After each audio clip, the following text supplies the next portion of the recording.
All right, y'all. We are back after a quick intermission here. I am looking at my friend Fear's face on camera. He seems to be less freezing, so maybe we're good. I see we're also in the game here. Looks like some of those gremlins went and gotten DBD, huh? Someone must have fed Gizmo. Yeah, it's weird. You know, I know we were talking about a little bit offline. I just know for me, since this last update, even like when it comes to when I'm playing DBD and I used to be able to like keep a tab open to like watch my friends even when I'm not streaming. Even their like videos has started getting choppy since this last update. So I don't know if maybe I gotta go and uninstall and reinstall afterwards. So we'll try that when we get done here. But it's kind of sad. I feel sorry. You know, I will apologize on behalf of my internet for slow, because that was actually a really good Billy game by our killer there to come out, take a 24-4 lead here for Monarchy, and definitely the way that you want to set the pace for your team going into back-to-back Survivor set. Yeah, I mean, he got 24 points on killer with Billy. And he had a lot of progressions, right? He camped a couple states. The last one was 2 states. So that's still a very good showing, you know, and I'm excited to see what, you know, Four Dwights does in response to that, right? Because now they're in a 20-point deficit, so they need to really, you know, they can't really lay back, right? Yeah, the killer definitely needs to be coming out in trial number 2 with a sense of urgency, right? Like maybe don't feel the pressure to come out and feel the need to match the 4K at, what was that, 3-4 gens done? But still at least minimize the point differential heading into trial number 3. Absolutely. Yeah, they're gonna need to start to bridge that gap. Might not need to, like, you know, try to shoot for that 20-point overage, but they definitely need to start bringing that 20 down. You know, 20, maybe 5, you know, something like that, so that they can maximize their killer potential, and then, you know, let their survivors do the work again at the end. I did see it looked like we might have had a little bit of my my interwebs acting up again, and if that's the case, we will do our shoutcasting in 420p for you guys here. Again, we will try to do the best that we can to let you know what's going on in the background, try and fill in the gaps, so to speak. And then if that's the case, we might have to just finish this competition offline while I can try and assess my my game situation to figure out what's going on. This is just kind of strange to me. Yeah, I honestly, I think it's probably the update that it's every time they put something new out, tends to break other things. Whether we know it or not. Like, it was just like we were saying, how like the offering got pushed to the bottom of the screen randomly instead of being in a line. I don't even know how that happens. Yeah, so that's instead a of new being bug, here, though. bring it all the way down here. Yeah, but that's happened. I think the last 4 updates that they've done, that bug has popped up and then they fix it. Yeah, it'll be interesting here. I do feel like so I feel like if you're Four Dwights One Locker, I do have a question as we see people getting ready to load up here, but do you think that if you weren't planning on bringing out an S tier, do you bring one out now in trial number 2? Or do you think you just come, or so do you think you come out with you already have planned, or do you quickly rush to S tier for trial 2? That's a tough answer. I would say, I think going into this, knowing it's an undefeated team, that they have planned to use an S tier. I would think, right? You would think that if you're going against a team that you know has a track record, that you're going to bring the best that you've got, to just try to you know, eke that win out if you can. The other side of it is, like, if they're like, oh, well, if you go into a little, like, negative, you might just say, we're not even going to waste an S tier, let's just see what happens. Right. So, but I'll be interested to see if they pull a Billy to Billy, though. Now, we are going to see at least a 3 bloody blueprint. We're going to assume that's a bloody blueprint and a cut coin here. We talked about how Monarchy was able to put those points up on the killer side last try. Let's talk about how Monarchy is going to look to build their lead even further on the survivor side. Absolutely. Survivor side, you guys got this is the most important side. 1 and 2 for each first gen. 3 and 4 is 2 points. 5th gen is 3 points. Actually, first and second gen are 1 point. I don't know if I misspoke. First escape is 1 point. Second escape is 2 points. Third escape, 4 points. And that fourth escape gives you a whopping 6 points, okay? So escape with 2 or more hook states remaining. That's how you get your bonus points for each person. You get that 1 point if they achieve that. 26 points available. And again, exclamation point rules in the chat for more information. I do think, though, the survivor side has like a lot more of the potentiality on a map like this, like because you actually have to really play well. Mm-hmm.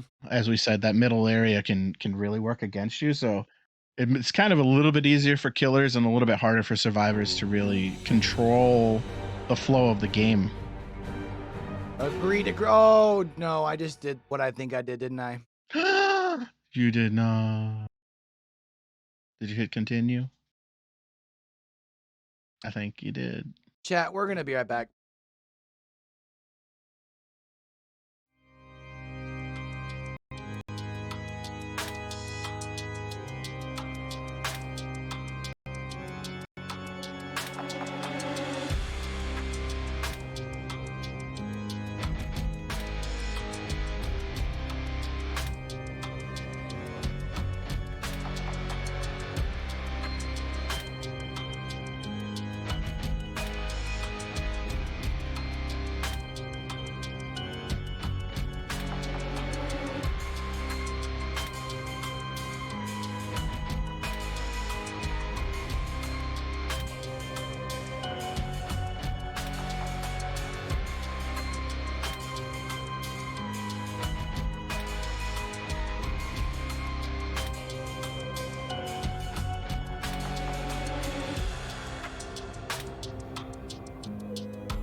Yeah. Got ourselves a pinhead coming out here for trial number 2. I just realized that I'm not in the right spot. I apologize, chat. It's one of those days where we've had a little bit of everything, including Q fault, and I apologize there. It's okay. It happens. DVD wouldn't be this way if it was perfect, Although we couldn't help but laugh. Of course, the time that we were not online to see the offerings, actually all 5 of them showed up the right way. So that's just how DBD happens to work too. But it does look like, at least for now, our frames and everything seem to be good. We do see a very early hit onto Claudette here. With the pinhead, of course, the thing that's going to be interesting is watching our survivors and their what their strategy is when it comes to solving the box. We do see a very early solving of the box there, since Keeperly was in chase. That is going to be an early down, and that's going to be an early hook over here. And there's going to be a hook in the middle of the map, which should give financial stability here a lot of map pressure in the early part of the trial. Yeah, that was a very interesting play there. The dead hard into the locker. Just to try to bide a little bit of time. Didn't really seem to pan out, but as you said, we do get that early hook, and we do see our early gen, so 1 for 1, not too bad. Yeah, we are going to see Adam was coming in for the save there. Instead, does double back, does have the initial M2 attachment from financial stability here. And this is where things get a little interesting, because we're going to see the box coming back into play. So the timer starting to count down on that. We're going to have some time counting down as far as when our survivors need to move in for our save here. Of course, we're sitting at about, 35, 40 seconds on this hook stage here. So we still have a little bit of time until they go into hook stage number 2 here for Keeperly, but wouldn't be surprised to see a pair of survivors moving in here shortly. Absolutely, and they are solving the box, which is going to try to take a little bit of his attention away, and it does work. It kind of it's like overstimulating, right? You're hearing that, and it kind of takes your attention away, even if you're trying to focus. Yeah, I think that's even, it's sometimes even why we sometimes see like the killers hitting survivors who need to hit skill checks on hook, sometimes just the extra little sound notifications and everything. So definitely seeing that there as well. There's going to be another M2 application here onto the Nia. Nia should be able to make it around this loop here.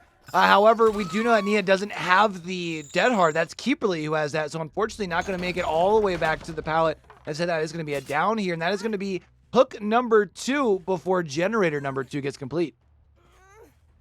Yeah, and that's what I was saying. Like, you're seeing a different way of Pinhead again, right? They're using it to deny the loops, right? That was a pretty good attempt at hitting with the power and utilizing it to slow down that loop just enough to get that down. Ooh, we are going to see that broken status across the way on G-Eazy with the unhook. Can't help but wonder if that's a deliverance. We'll keep an eye on that, of course, because if it is the renewal, which is what used to be second wind, that health state will get changed relatively quickly. We do see a survivor who is onto the box, and financial stability did came. Anyways, now over here on the box, though, working around the actual jungle gym itself and instead breaking chase. Or coming back to chase. I am very sad that they took away his voice line. I thought it was the coolest thing about him. But you see him doing very well with his power, right? He's almost hit every time so far. But I feel like his power is not very good unless you're close. Agreed, because if it's in a far distance, kind of like we're seeing here, by the time you have the application, they break free of the chains, the distance that you can make up is very minimal versus where if you're working around like a small loop or even in a jungle gym itself. We are going to see, though, the early M1 onto Keeperly. Keep in mind, Keeperly is one of the survivors who did take the hook already. We are also going to be seeing a Megan moving in for a body protection hit, which does mean you're going to be spreading that pressure around a little bit, but that's also extending this chase here, right? Yeah, they're doing a very good job of I think their goal is to keep Keeperly alive at this point, right? But they are still finishing gens, and the dead hard again right through. Very nice. And a really good job of the Dead Harden with the missed M2 there. That is going to allow Keeperly to have a little bit more free play here around this loop. Ooh, unfortunately, though, a little bit of a premature vault, and that is going to be a down onto Keeperly. This is hook number 2 for Keeperly. Also, we'll notice that this hook is going to be relatively close to the gen that was the furthest progressed when that 4th generator popped, noticing that we did have that deadlock on that gen next to us. But, you know, financial stability, again, we talked about it heading into this trial. Maybe don't need to match the performance you saw in trial number 1, but you would like to minimize the difference in hook states. And right now you've only got 3, so you really need to buckle down on your pressure. Yeah, and I think they're attempting to do that right now by keeping the survivors in this area. But we do hear that gen right there cooking pretty well. So that's at least 2 gens that we know of that are very far along. Yeah, and we are even going to see there, right, like with the kick, even though I think it's been longer than 60 seconds since our last hook, but even if not, no Pop Goes the Weasel to worry about there. We've seen a couple of kicks come out through the course of the trial that would have exposed that already. Kind of an interesting thought, because I feel like this is a discussion that we've brought up a lot here recently. Actually, oh my goodness gracious, a 5th generator getting done as well, and timed with a very unfortunate 5th generator getting complete. That is going to be Keeperly taking the No One Escapes death down while being on death hook. And that is going to be an elimination here. While you still have a survivor on a hook, you're able to monitor one of the doors. You might still be able, I was gonna say, be able to get yourself an additional elimination here. We do see, though, that NOED was broken, but we only just now saw that No Way Out proc, so we still have a little bit of time till those doors get powered. Yeah, and that was very, very fast removal of the NOED, which is a little bit unfortunate on these maps. I don't really feel like the totems are hidden as well as in some others. But you know, with the 3 stacks of No Way Out, you know, he might be able to recatch Alfredomo here and put him right back on the hook.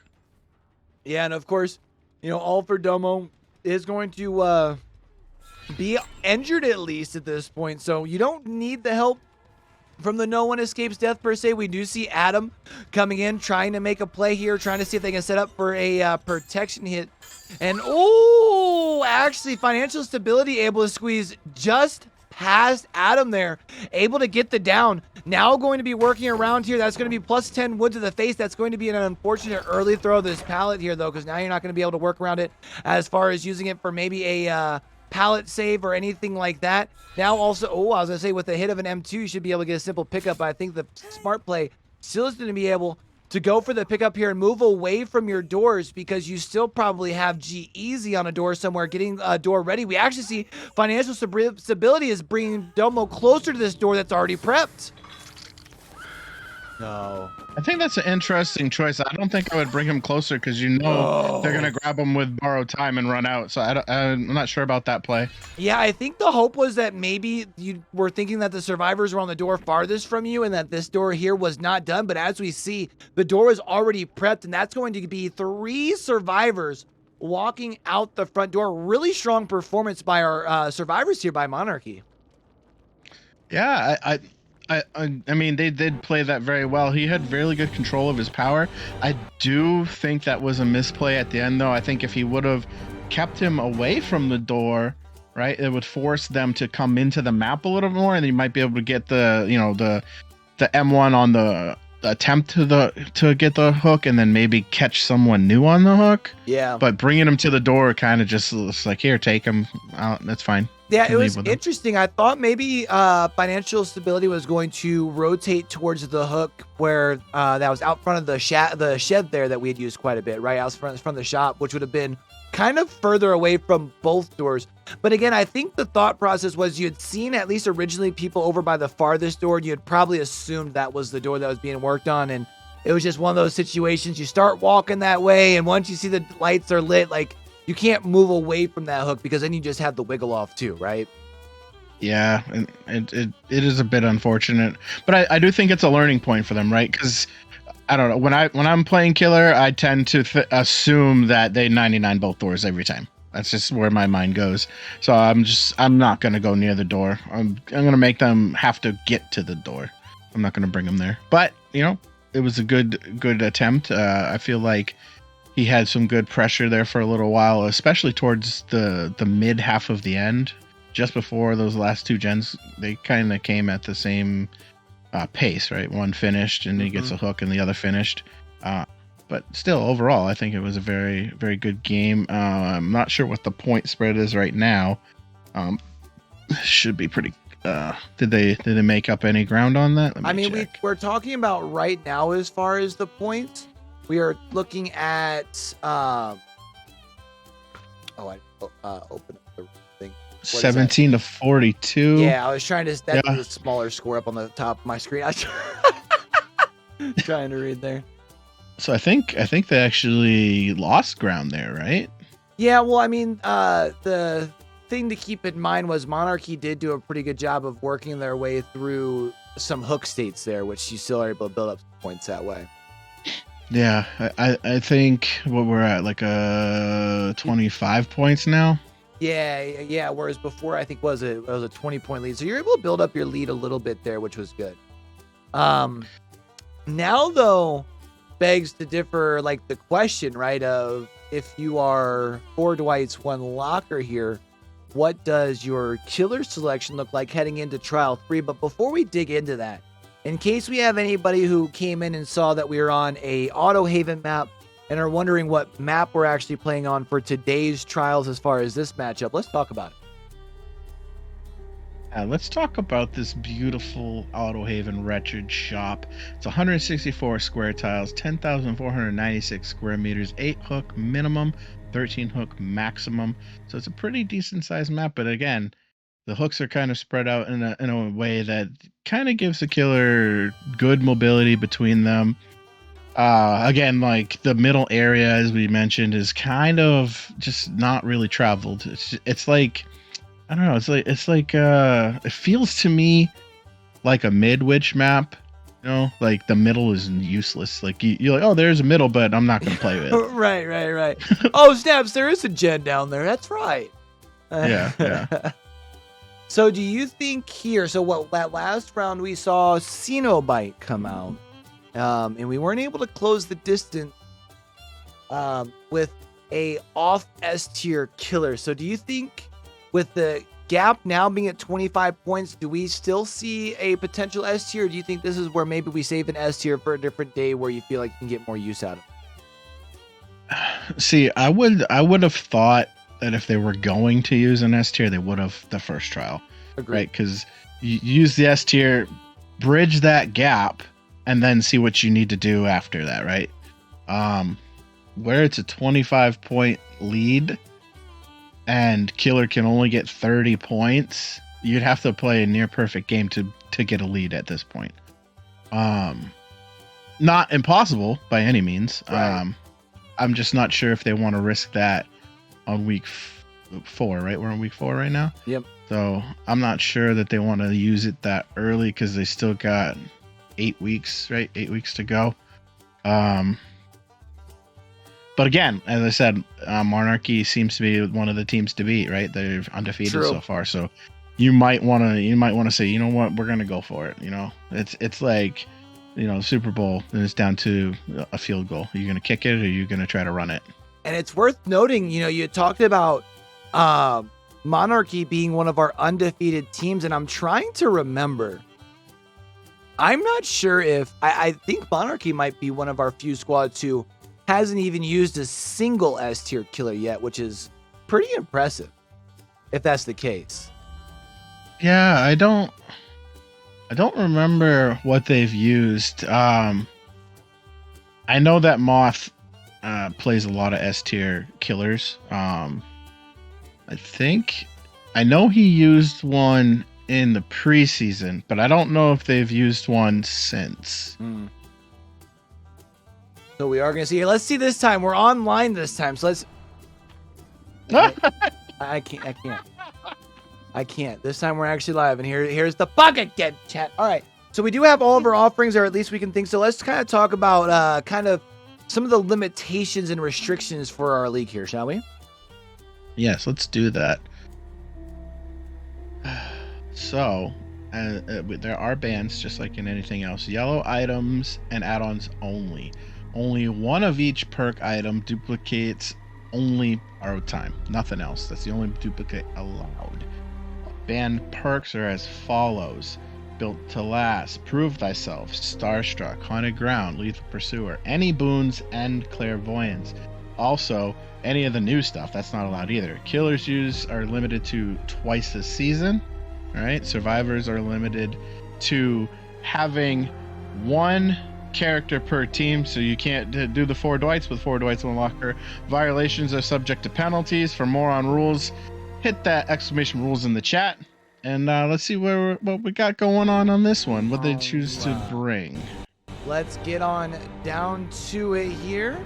And I'm excited. This is a kill I've really been enjoying watching since the somewhat recent buff at this point. That's going to be Zivami Mommy coming out here. I really like it. You know, you talked about the middle kind of being an area that's kind of empty, really an area where you can kind of build your extra infection if you happen to have survivors who aren't quite sick yet, right? Oh, but gets done, stupid. Plus 10 wood to the face from Shiro there. Shiro, however, not going to be able to build too much distance, but is going to be able to make a full rotation getting back into the actual jungle gym itself. Do keep in mind that we have not been in this trial too long. You are going to see that all 4 Domo is already sick. That is one thing that's kind of nice as far as with the plague. You kind of get some extra tracking sometimes, and financial stability, that's why we checked the gen, right? You knew somebody touched it. Unfortunately, not able to find Domo itself, but Domo is already fully infected.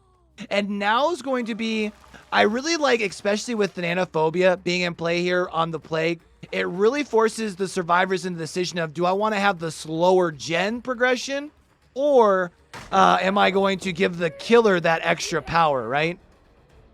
Yeah, and you know, just based off of what I'm seeing here, I'm assuming that plague was not part of the plan. I'm just watching the way they are playing them, and like a typical plague, you'll notice understands her arc, right? This is seems to be like a straight on plague, which actually is not how you want to use her power. You want to use her power in kind of like a arc motion, kind of like a sprinkler, right? And we saw at the jungle gym, he did not puke on the pallet, which would have gotten Shiro sick very early, and probably wouldn't have had to go all the way to that second gym and to get the first infection. So it kind of seems like this is like they're just like, we're gonna just use this one. I don't think it's part of their original plan. Yeah, I will say though, their build does seem to be, at least can build them some pressure here in the middle portion of the trial. I'm gonna be interested, especially because right now all we've seen thus far is, of course, the corrupt intervention and that the Nanophobia, and right now we do have a full. Well, I was going to say a full 4 stacks of it. We are going to see a cleanse. And one thing that's interesting, I think, about the plague when watching killers go, oh my goodness gracious, that's an entered surf. Oh, but the dead hard to build distance. That's actually going to be really big, because you see now actually going the opposite way. And this is going to be towards the Nia over here. But one thing I was going to say that's been interesting watching as people seem to be spending more time with her. It seems like the killers who put more pressure down in the early game with the plague, which is normally where the plague seems to struggle, right? In the early game, they've adopted more of the picking up the corrupt purge early strategy that we've seen Xeno do time and time again. Yeah, I think it's valuable because a lot of the times, especially in competitive play, they're going to try to limit the amount of times they allow you to have your power, right? So they're only going to cleanse when they feel like it's safe to, right? And if you're grabbing your pools, wow, these gens are going. If you're grabbing your pools mid-game, it's allowing you more pressure, right? Because it gives them a spot to, again, not force you into your power, right? It seems to be this strategy. Force the killer into her power rather than when she wants it. Yeah, and then the other thing too, right? Like, let's say right now, you go and you might be able to deal some injured states here, but if you get any downs, they're not going to be at the, whoever goes for Shiro here isn't going to get infected because Shiro's not all the way sick, right? So with staying constantly in your power, yeah, you have the ability to put people down, but you can't build that snowball pressure with getting more people sick. And I think that's the big thing that you were saying there. I think that's really her strength, honestly, is forcing people to be injured, and especially while running Thana, you that's what you want, right? You don't. I mean, ultimately, you want downs, but you also need to be caring about injuring other people, right? 100%, 100%. We do see here, I was gonna say, definitely want to make sure you're being careful because the last thing you want is to get slapped out of your power. However, right now, you do kind of have two survivors over here. You're pretty much holding hostage kind of in the corner back here. I really like the decision here to continue your tunnel out process onto Adam. Again, knowing that Adam is your only survivor that you've hooked thus far, there is going to be the down there, and there's going to be that infectious fright value coming in there that we can finally talk about. I really like that being a perk on the play, because as we can see here, it gave you the location on a survivor that was indeed already sick. So now you have 2 downs instead of 1. And they are right by the basement, and they already got rid of that pallet, so there's really no threat here. And if they can get 2 in the basement right here, that could be pretty good for them to build some of that end game potential. And if you're Monarchy right now, you're probably pushing that last gen pretty heavily. Holy and there cow. we see it go. Yeah, and I mean, even still, talking about as quick as those last 2 got done, knowing that both, G-Eazy and Shiro have been pretty well over here at the shack pretty much the entirety of this time, right?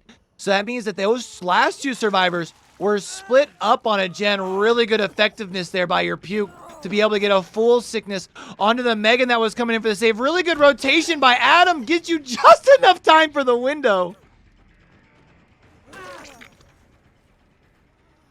And I do think they're going to go for G-Eazy because they've been slowly crawling away this whole time. Yeah, now you'll at least be able to bring I was gonna say bring G-Eazy into the basement. This is kind of interesting because you are, well, I guess at least with G-Eazy, I guess your thought process is you're upstairs, so you're not taking as much time going back and forth to the basement. But yeah, as I say, now you're gonna see possibly a really quick save like we just saw there. Oh, wow. We also saw, I don't know if that was it had to have been unbreakable. I'm not seeing any other scratch marks. So being very, very efficient here, that does mean it's going to take more time to secure the elimination onto Shiro, if that's the case of the way that you want to go. Instead, we do see the chase now coming onto Claudia coming this way here. Now going to be picking up the power. I think it makes a lot of sense in case you have anybody coming around trying to go for the pickup. But I think, kind of like we were talking about before, I think this is going to be a situation where the survivors just have both doors armed and ready to go, and they're just going to take the 3 out. Yeah, hopefully they're not here for that pallet stun. Oh, so, that was so close. So this is going to be an elimination for Shiro, and you got to think the others are just going to run right now, right? They're just saying, okay, cut our losses, let's get out of here. Yeah, I mean, I think you were leaving people around to see if maybe you can get lucky with that pallet save like you were talking about. However, keeping in mind back here, this door is not open. And we do still have 2 survivors. And however, I would probably think that Keeperly is probably somewhere closer to the door and was just trying to set up for a potential body block if you needed to for G-Eazy. But we do see scratch marks probably going to be at least Keeperly leaving here. And Keeperly maybe just wasting some extra time, maybe allowing, I was going to say, our Nia some extra time on that far door across the way. Maybe they were just waiting to see if they can arm that door to open it up here, because you definitely don't want to be making a push towards the door with a Vami Mommy that has her power available. Oh, and he just missed her. Can you imagine? Nicely done. If that would have caught like the heel and you would have been able to secure the down there, that would have actually been pretty clutch. Yeah, and as I think you saw at the end there, right? They started to arc their vomit, but I don't know. It didn't seem like they had like a whole lot of control on her yet. Like on those loops, when she was spraying, she wasn't spraying over. She was spraying at the loop, which is not how it works. You have to go over the top of it to get them. Yeah. So it kind of just seems like it was like let's try this out, see how we fare, because I don't think that was their game plan to play Plague. But I mean, it was not a bad game. Yeah, I mean, you still did a relatively, was that 4 or 5 hook states? No, you had the 2K. Yeah. So you had 6 altogether. I can't remember. I think both of the 2 that got out, though, were fresh hooks. But, I mean, that's kind of typical for what we're used to seeing from the Plague, right? Plague's kind of one of those killers that you usually see one elimination during the course of the trial, and then one to two more in the late game. So pretty typical. Did she get a 2K? I thought 3 left. I don't know. Maybe I might have lost it. I know she killed the Atom. You know what? You're right. Yeah, it was the one. It's been a long 3 trials already here. Okay. Absolutely. I can feel that. I mean, it was close. Like, I feel like there was potential for a 3K there. But either way, I think it was still a pretty solid game. Just Monarchy just played around the power very well. At one point, we saw everyone was infected. Everyone was sick, and then they weren't. It was that simple. And like I said, I think as you saw with their add-on, they brought an apple, so they had an extra pool, and I think that's why they grabbed the first pool, so they didn't get forced into their power early. Because I think she has 6 pools, if I'm remembering right. I think so, yeah. Because she starts with 1, and then so they already had the extra, so I think they took it out on purpose so that they wouldn't be forced into power early. Like I was saying, you don't want to be pushed into your power as Plague, right? Because you have it in a non-opportune moment. But I do think there was room for growth there. And looking back at it, I think that they'll be able to evaluate the performance on this and actually learn a lot, because their zoning was good. I just don't think their use of their infection was quite there. Ooh. Yeah, I agree. It's interesting. I talked about heading into that trial that Vami Mami is one of these killers that I've been having a lot of fun watching since the change, because I feel that she is a killer that has a lot of potential, but the problem is it's very minimal room for error, even with the best of Plagues, I feel like, right? Because there's so much counter to her, and there's so much that the other team can do. Even if they make mistakes, you still have to play a very, very strong game as a Plague. Yeah, I mean, there's probably a bunch of people who are going to disagree with me, but I hate the fact that if you're injured and then get sick, you can cleanse to full health. I don't think that should be possible. I do it all the time when I play against a Plague. I'll let her hit me, and then I'll get infected, and I'll go become fully healed without ever having to do anything. Right. And I feel like that's a problem with her build. There should be a way,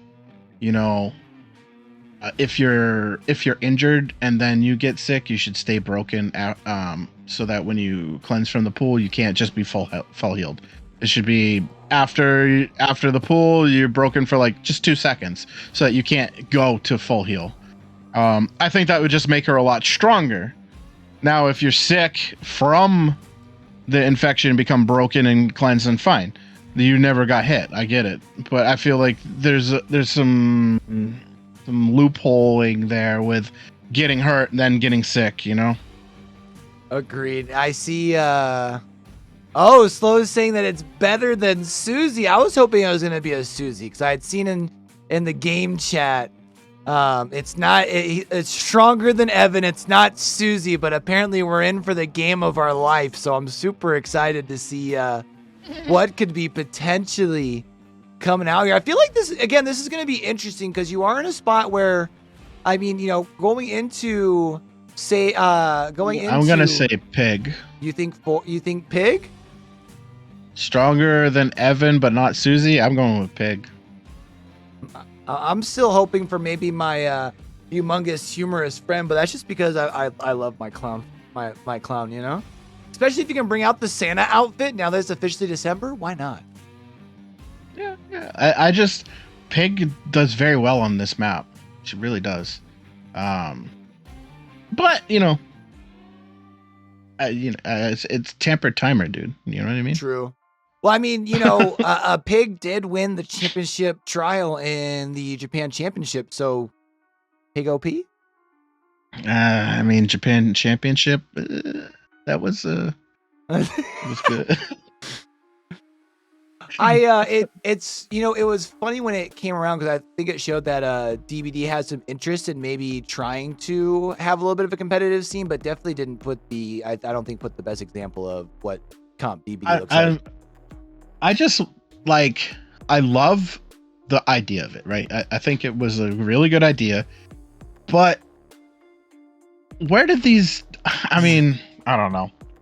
I was watching that and I was like super pumped. I was like, oh man, Japan DVD tournament. This is just gonna be crazy. And then I was like, are we watching pubs? What's going on? Yeah, it was very interesting. It did And it came out of nowhere too, right? Like I never heard about it till it was on. Yeah, it was like no real promotion, and like I think it made sense to a lot of people once they realized that once we found out that the following chapter was the all killed chapter and it was a K-pop sort of theme, and obviously was trying to tap into a new market and everything. It makes sense and it's good for the game, but if you're going to classify something as like competitive DVD, I think that's why you already have so many people who have this like idea that comp DVD is just camping and pre-throwing pallets, and then you actually have an event that's like partnered from DVD, and it basically reinforces that, Yeah, and I mean,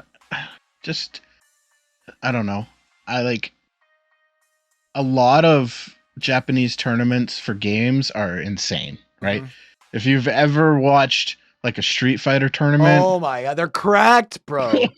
like you're like, what? Yeah. I didn't even know you could do that. Tekken tournaments are ridiculous, right? So I'm like, wow, Japanese DBE tournament, these guys must be like outside of my mind, right? And then I was like, Reminds me of me at like 200 hours. yeah. I mean, I don't want to talk like too much crap about it. I just was like underimpressed because like I feel like that was a huge marketing misplay, right? Because if they were like, we didn't even know Trickster was coming, we didn't know what it was, right? They could have easily hyped that up a lot more. And then like I forget, I think it was I don't even know. I think it was like randomly from True Talent or someone like that. They're like, oh, Japanese tournament. I was like, what? Then I turned it on and I was like, oh, what is this? I remember waking up and literally seeing like a notification on YouTube about it. It was like people who watch, I can't remember who it was, like it said that watched that were also interested in this. Like, I didn't even know this was a thing. What do you mean? And I remember watching it and then being like, these poor shoutcasters are trying to have to find a way to like hype up. Well, the Bubba's just sitting here. He's still looking at him. There's a second Nook State and he's still just looking at him. Like not even checking around, like not like, creating space and getting rid of resources or anything. Just literally like right next to the hook. Crazy. And I remember watching it, like the overlays and stuff were like really nice. Mm-hmm. Like it was designed really well. The play wasn't there. It was weird. They even had like the green screen. Like you could tell it was green screen, but they're all like supposed to be sitting behind. Like it looked like they were sitting behind a desk, right? Yeah. But yeah, kind of unfortunate. Missed the mark there. How we doing on this lobby here? Well, we do see. Well, we had Zreedy had dropped and was having issues joining back the lobby. Had just joined here recently, so probably just double checking builds and everything, I would imagine. And in case we have anybody who is wondering why, with the score being the way it is, why we're still playing out here, there's two things. One, it's obviously nice reps for both sides to be able to get the live reps of not just competitive DVD, but playing in front of a crowd. But also it makes it so that both teams in every single matchup, regardless of the score, have to burn 2 killers, right? Right, absolutely. And I think that is important, right? So for competitive nature of things, right, is balance, right? Like if your team is losing in baseball, you still got to play all 9, right? You don't just give up at 5. You still got to go. There's not many sports where it's like, oh, well, we're just not going to play the next because, you can't win. Right. You might not put your closer pitcher in at the end of the game, but you're still going to at least have to play out through all 9 innings, right? But while we're getting in here, let's talk about what happens if we have any of those penalties broken or any of the rules broken. Yeah, we don't want that. So matches with penalties may be played out, restarted, or potentially both. Okay. It depends on what kind of penalty. So 2 of the same survivor, or a banned perk, item, or an add-on is a -5 and a possible restart. Okay, you don't want that. Wrong map, -5 auto restart. Harassing the ref, bringing wrong players, stuff like that. -10 and no restart. Using exhausted killers is -10 with an auto restart. Delaying the game, -1 point for every 5 minutes. More exclamation rules in chat. If Q hits continue instead of spectate, restart. It will not be this time, not today, but I believe this is a killer. I think if I remember right, you're excited about seeing from time to time. One we Ooh, don't yes. see come out very often is the Hag. I mean, honestly, I don't know why people don't like her. I love the Hag. She used to be like my second main, right? I used to play her all the time, and I do understand that she's not as exciting as some other killers, but there's a lot of tactics in playing her. You have to play chess, not checkers. You know what I mean? I mean, you do have a very good point, right? Like, you do definitely need to make sure that you are getting, especially because she's a killer that needs like a very big setup time, because you need to be able to set. It's not just like where when you're playing Evan, you pick up a trap and shut down a loop with it. Like, you kind of need to set up a whole web of traps for it to really be effective. And she's not really a big chase killer. I mean, we'll even see here slow. We're probably going to see at this point, after you break the pallet, not going to continue chasing, probably finishing. Well, no, I was going to say finishing setting up, but actually going back towards chase towards the shack here. I was actually going to point out that they are playing Hag without Corrupt, which means they don't really have the opportunity to do a setup, which is interesting. Yeah, that's actually a really good point, right? Because we talked about how in the past, plus 10 wood to the face. Usually Corrupt is a perk that's very, very common for just that reason. You don't want to give all of your gens away at, early, but we do see you've done a pretty good job early putting some different pressure in different places. You do see that there's already been a reset, and it was not from the survivor who is holding the med kit, as we are chasing the survivors who's holding the med kit. But also keep in mind here, we're seeing Slow doing a good job of removing a lot of the resources as well. And part of the thing that's helping with removing those resources there is going to be that brutal strength as well as the enduring combo kind of coming out there. That way, even if you do happen to get hit by the pallet, it's not as long, and then you just go right to breaking it, right? Absolutely. And, that's a very interesting build. This is a very... I don't want to give away too much, but it's a very aggressive type of play style, right? So he's hoping that he can apply a lot of pressure before they have the opportunity to really finish a lot of gens. Yeah, agreed. And we're going to see here, though, you are going to get another survivor, and you're going to be able to put them up, or you're going to get them down. That is, though, your first hook of the game. You've been able to cycle kind of through your survivors to get some multiple down or some multiple injured states. That is just your first one. However, again, we're talking about removing some resources. Now we're removing the broken door. We're going to be putting some traps down around in the area here around your hook. The one thing, though, you mentioned, right? We did not start with Corrupt Intervention. So we've probably got a good amount of progress on at least a couple of more gens. Even as Slow comes towards this gen over here on the right, we do see do see very quickly approaching that 50% marker on this gen. And even as we look around, our survivor squad has done a pretty good job as far as our gen spread as well. Yeah, I'm kind of interested to see. I was just about to say that they still had this many gens left. At this point, but they are seeming to still get a lot of progress done, and you do see them harassing your traps, which is exactly what you want to do.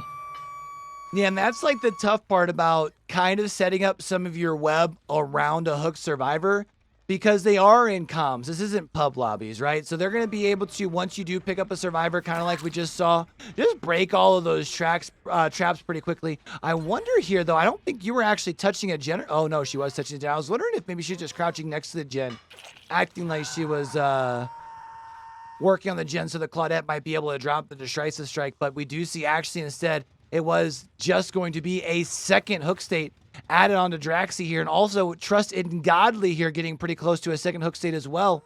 But 4 gens already done. Really good job by our survivor squad so far. Yeah, and see, you do see those traps going off again, and the plague Hag not really caring. She's waiting out the BT to get this down and didn't count it right. It's unfortunate, but they're just kind of It kind of seems like they're toying a little bit, but not really caring who they get, right? They're just trying to get as many hook states as possible just to kind of keep things in the status quo, right? Right, agreed. Yeah, and we're gonna see here. I mean, this is kind of like the benefit of the situation for Monarchy. You came out, you had a very strong killer game, had two strong survivor games as well. So you're able to kind of be in this point where you can kind of come out, and even though you see the gens flying, I mean, the decision's already been made. So you can come out with a killer like a hag and still just kind of have some fun, right? Yeah, and it's still being quite effective. They've cut, and you do see the bamboozle, so that's going to cut off some of these loops, and they do go down right in front of the basement. So that'd be a little bit of pressure. But I was going to say if they choose not to go down there. Well, I do believe the thing here is I was going to say that's Straxy's death hook. So you did take a little bit longer to go to the basement for a elimination hook, but at least, if it needs to later, you have saved yourself a hook on the field for any other further eliminations. But there's going to be generator number 5 coming in, and we've pretty well seen all of the perks. So that's why we're not going to see a haste status or anything like that on the right side of your stream or right side of your screen, I should say. And really, if our survivors have been keeping track, they should also know that there's no ed or even no way out as well. Yeah, like I said, this was a aggressive hag playstyle. It's just kind of like try to tunnel people down, just go after them like a hungry dog. Like, I'm going for you. Here I come. Yeah, now just going to be finishing some last play around here around the shack. We are taking a chase here with the Fang. Again, no way out in no way out in play here. So we are having the availability for our survivors if they want to be working on door. It actually sounds like the one over our right shoulder here might be being worked on here currently. Big spins from Justin Godley, unfortunately not big enough to avoid slow, and that is going to be a down here. Also another additional hit onto Joker, and I do believe at this point it should just be slow. I think just making sure you're putting a trap down in case there's a decisive strike, but I think there's enough time had passed here, and that's going to be another hook number 5, and should just be our survivors probably leaving. Yeah, I'm kind of curious why they chose to do that. Because Joker was set up for the body block, so I don't know why they chose to spin around him.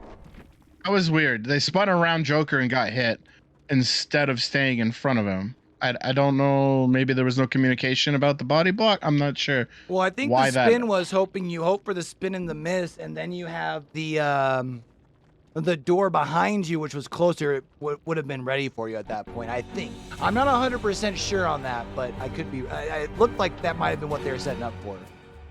Yeah, it just looked very strange to me. Because Joker kept going forward, right?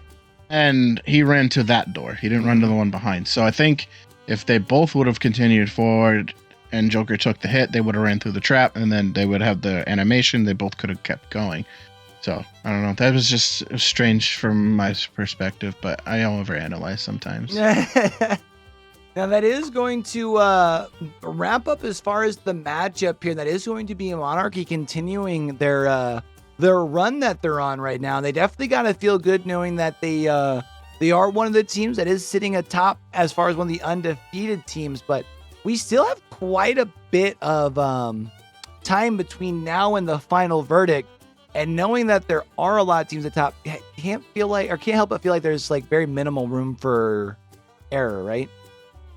Yeah, I mean, it just shows that like not that the other teams are weaker. It just shows that, some of these teams just have that a little bit better coordination, a little bit better tactics, not necessarily synergy, because you can have a very synergistic team and still not perform effectively, right? So it just shows that they're really putting, the needle to the grindstone and really getting all the details they can in their gameplay. Agreed. And even too, we've talked with some of the boys over from Demise, who we've seen has been on a pretty good run. But, even they've been able to say, like, it's not like a lot changed from when they were like some of, I guess you could say, like your average comp teams, win some, lose some, to where they're all of a sudden just on on a tear, not just here in Vigo's court, but kind of across competitive CBD. So even some of our teams who maybe aren't at that undefeated place, they could be just, a couple pieces away from, being on a very good run. We're seeing a lot of parity in the league, right? Absolutely. And it's very, it's interesting to watch, right? Because go from preseason to now, right? Like you could kind of see who was a little bit better prepared preseason. But the ones who were a little bit less prepared have definitely improved, right? It's not been stagnant. I don't think many teams have been like not getting any better or Agreed. Being like in sludge mud or quicksand. There is improvements and you're seeing them. I mean, don't take it away. Like Monarchy did very, very well. But that's not to say that Four Dwights didn't do well. It's just Monarchy did better. Agreed. Yeah, I think what we're looking at is just you talked about not so much a underperformance on Fort Dwight's part, just really, a really strong performance from Monarchy on both sides, right? Not just killer or survivor, but throughout the entirety of the 4 trials. Absolutely. That was I don't know. It was interesting. Like I said, that middle area really didn't get used very much, right? It was mostly the outskirts, and I kind of feel like I'm just thinking like too far ahead, I guess, but maybe a killer tactic would be to like push people in that middle so they can't do anything. Yeah, I think the tough part though, and you had kind of talked about it heading into the matchup, is really, even with all of the different RNG spots for spawns and tile spawns and things, generally your objective work is kind of along the outside of the map. Probably something, honestly, like looking at it, should probably be addressed because it is pretty well scattered all around the outside. Right. So for the killer to apply pressure, you have like very long diagonals. Mm-hmm. So it's a small map, but it feels a little bit larger on the killer. Yeah, and I think the other thing too is because even though the middle, like when we're talking about it was like 10,400 some odd square meters, or 10,000 some odd meters, but that's with a relatively small middle building compared to like say Temple Purgation, which is like 9 and some change, but like the temple's humongous, right? Yeah, and the middle building is actually kind of shaped weird, right? Because like it's got a large circumference when you're going around it, but the inside's tiny. Yeah, it's very tiny because that car takes up so much real estate. And there's like one doorway and one window, one breakable door. It's pretty like trapped once you're in there. and I do believe it looks like we have got somebody all lined up for our interrogation room here. Hello. Hello. It's all for Domo. How are you feeling after the game? I'm feeling pretty good. I'm really relaxed. What about you guys? Oh, that just chilling. So when you guys came into this, what was your first thought? Like, okay, we're going here. What was the game plan? Like, what was your focus? We kind of only had like an hour practice. We didn't really put as much thought into this game, honestly. We expected to win this one. With all respect to Four Dwights Monarchy, they've been improving. I know they've had a bit of some setbacks recently, and they're improving. But we just kind of came in, practiced a few killers, see what would work, and kind of learned the whole map as we went along. So we didn't have like a full game plan, just took it as it came. Nice. So what did you find on Survivor side that really worked for you? The map is fairly large, and since he only used M1 killers, we were able to kind of abuse that fact and only run in areas like, say, where Corrupt was in the beginning, or just run away from active gens, and he had to commit. Right. Eventually, at some point, he didn't keep going back and forth, so we just used that to our advantage, and we knew that he was going to try to like tunnel some out of the game, which was the smart play to do, but we kind of prevented it a bit. So, that's kind of what worked for us. Yeah, we saw a lot of very good body blocking or attempting to saves from both sides. I think there was a lot of that. And like I said, I think it's because of the long diagonals, as you were saying. Like, you go to an area and you can keep them there, and it just lets people do stuff on the complete other side. Oh yeah, whole W is it's so fun and interactive, right? um, Right. but it's the effective thing to do on a map like this. I mean, I was expecting them maybe to bring out a nurse if they wanted to win because this map is so open and there's a lot of sightline in the middle area. You can get some pretty good downs if you catch someone in a position. But when we saw Pinhead right away, and oh man, when we got the notification that it wasn't streamed, and someone pressed continue. Did someone press continue? Q, did you press continue? Nope. That Nope. would. Did you do it? Yeah, I did it. It's the first time, all right? 6 Bro. weeks. My chase was so good at the start. Like I kept him in the corrupt zone. He played pretty well. But it was so good, and all of a sudden I get hooked, and they're like, "Oh, by the way, you guys have to restart." And I'm just like, "No way, no way." Yeah, you know those what they say about like the Greek tragedies. Anything that can happen will happen. It was just one of those starts to the stream for your boy. But we fought through, and I appreciate you guys' patience. For sure, no, it was still fun. We were expecting him not to bring Pinhead again. We're like, no way he brings Pinhead again with the unfortunate start that he had last time. But he was bold enough, and he brought Pinhead again. He's like, screw it, I'm not gonna pansy out of this. So Yeah. Thanks. I think it was a pretty bold move actually to just say I'm gonna bring the same thing I just did. Let's just go. Yeah. I did really like that Billy game. Oh yeah, that was really good, honestly. I'm just really surprised how it went with he got such an early kill and they weren't able to get the save. And they didn't get enough gens done in time. I think Deadlock is such a powerful perk, and I think it almost needs to be reviewed a bit for comp in the future. Really? Especially for M1 killers. I do think so. Like, you're going to see it constantly on M1 killers. I mean, I know I've personally seen, like, it almost seems like it's been prioritized even over pop on a lot of killers. We've brought it up on the desk quite a bit. Because it just buys a lot of time, right? Like, even if it's just, like, out of commission right in the moment, you don't want to have a survivor just waiting around if they can go to another gen, and then they have to, like, walk back to that gen or kind of different positioning, so there has to be communication there. So it is really good. And maybe at least banning it on some S tiers, potentially, because on Nurse or something, it can get nasty if you have a really good Nurse.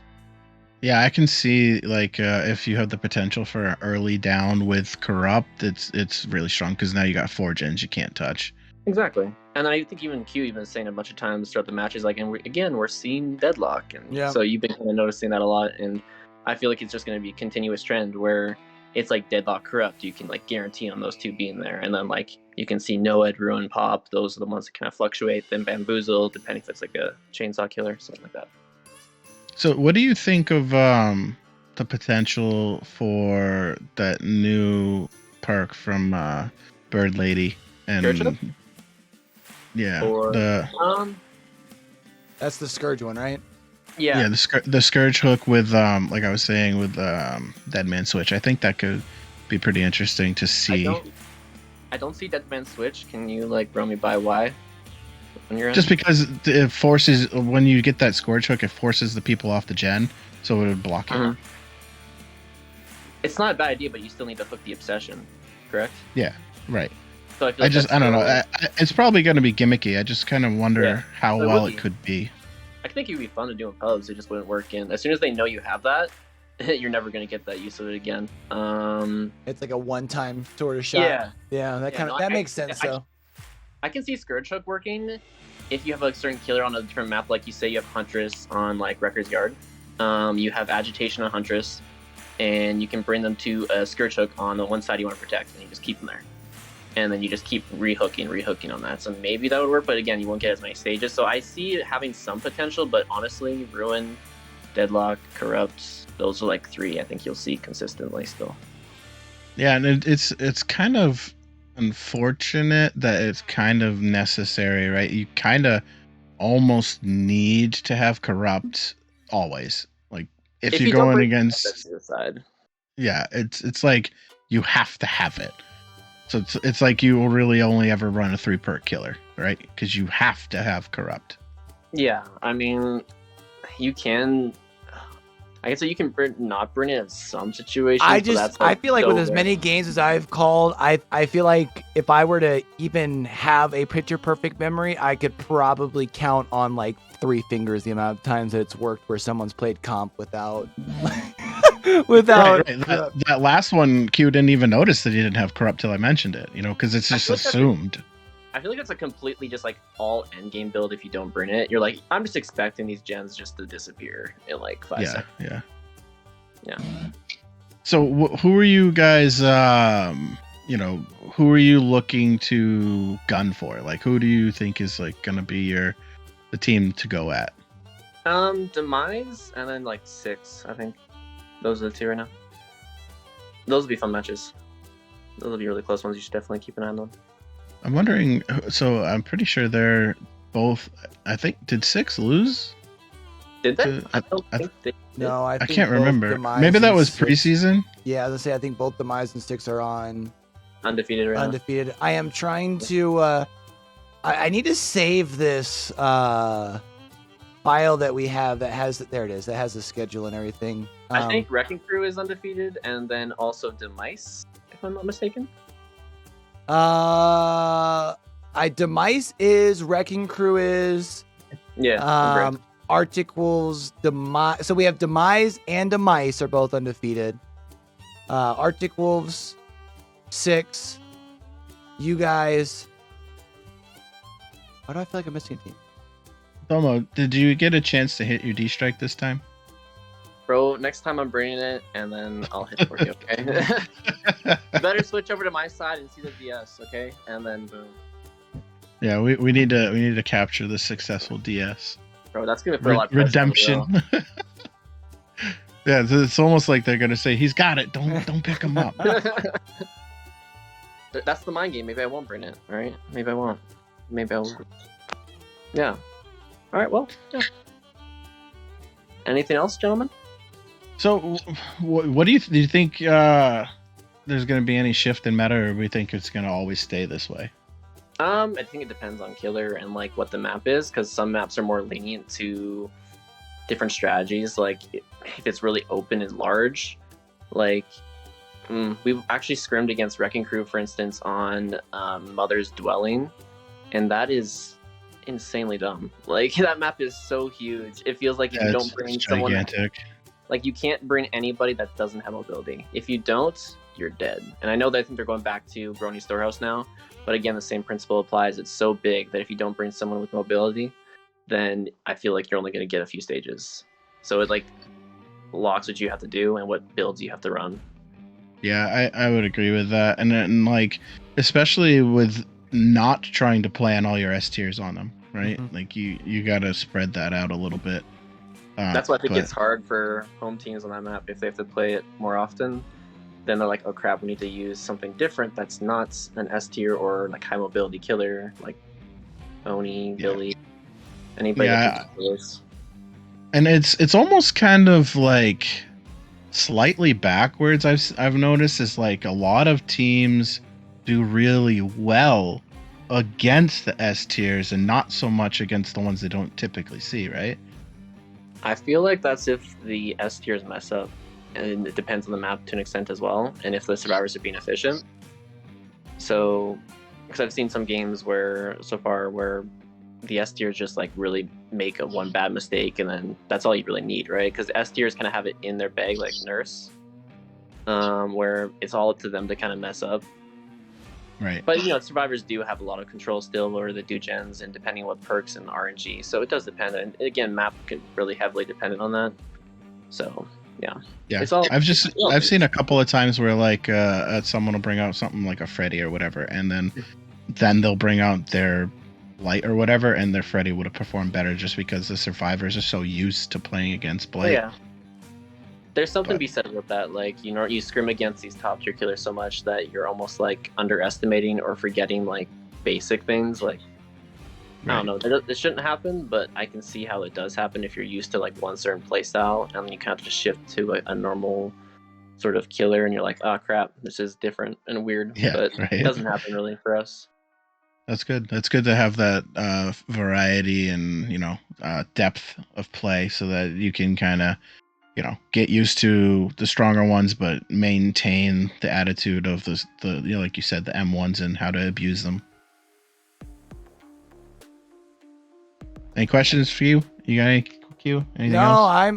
I'm just very excited to see what the rest of the season unfolds for you guys. I know you guys are obviously on a really good streak, and I'm gonna be excited because I know once I think it's like week 6 opens up, I think you guys start facing some of the other undefeated, so it should get fun. Exactly. No, those are the games to look out for, and those are ones that everyone should come to because they're going to be close and fun. Probably all S tiers, honestly. I'll be real. Yeah, I was thinking like probably week 6 is when people are going to start ramping up their play, right? Because got 6 weeks left. You're going to have to really buckle down. I think that's when you're also going to see people like I was even looking at like what Dwights brought as killers. You're going to see a lot of like, oh, okay, what do they use? What do they want to waste? They're probably not going to use this here because they're going to have this match later. So right, yeah, you can start to plan a little bit more what you think's going to come. Yeah, absolutely. Exactly. Yeah, well, it's been fun, guys. So I'll talk to you guys later then. All right, Domo, you have yourself a good one, man. Yeah, you too. Yeah, thanks for stopping by. And say hi to everyone for me, and good luck on the future games. You too, Will. Bye. All right, Pierre. Well, I do believe that is going to wrap things up as far as our first matchup here. We have another one here at 9 o'clock tonight. But I think you still have to do that thing. I'm never going to do it. You do it so much better. No. You do it so much better. I can't convict anybody. I'm not the judge. All right. Okay. But I'm gonna do it the way that I remember the way they used to do it, right? Because a lot of times it's just kind of like said, right? Yeah. But tonight we're going to convict Monarchy of murder. I love it. Remember, everyone's kind of that used to be like the cool way. Like we need like a sound effect to like pop in, bump, right? Bump. But yeah, chat, we'll be back here in about an hour. We appreciate you guys. If we don't happen to catch y'all back there, we do have a full slate tomorrow, 1, 3, 6, and 9, I believe. If y'all make sure you smack that follow button, turn the notifications on so you know when we're live. All right, y'all. Otherwise, that's Fear. I'm your boy Q. Until next time, y'all take it easy. All right. All right. Peace. See you later. Take care of each other.